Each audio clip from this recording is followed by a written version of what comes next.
tu finis ton petit déj? Moi, j'écrase mon sandwich et je vais dormir.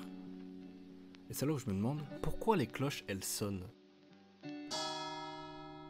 Alors, j'habite à côté d'une église et à chaque fois que je vais dormir, j'ai l'impression qu'il y a un mariage. Les cloches commencent à sonner à 7h, donc première crise cardiaque, et ensuite à 7h05, un petit florilège de 3 minutes non-stop qui rendrait jaloux les coups de cloche du mariage de Véronique, ou celle de l'enterrement de Jean-Jacques, mais l'ambiance est différente. Et elle continue de sonner toute la journée, chaque heure, et une heure correspond à un coup, c'est-à-dire qu'à midi, on a 12 sons de cloche. Mais alors pourquoi ça sonne ? Et ben, je me suis dit que ça commençait à 7h, plus un petit rappel à 7h05, car c'est le début de journée.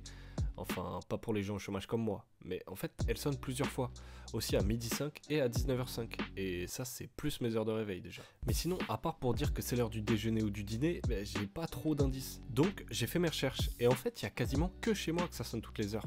Mais pour ce qui est du 7h05, 12h05 et 19h05, c'est une tradition, l'angélus sonnait, ou la prière de l'ange, une ancienne coutume monastique qui indiquait l'heure de la prière. Ça indique aussi qu'on est sur une terre chrétienne. Et là ça devient intéressant, car à l'époque ça donnait un grand nombre d'informations.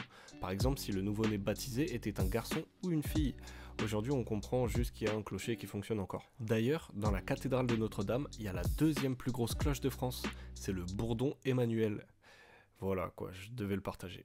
En tout cas, moi je vais attendre que cette foutue cloche arrête de sonner et je vais pouvoir dormir tranquille.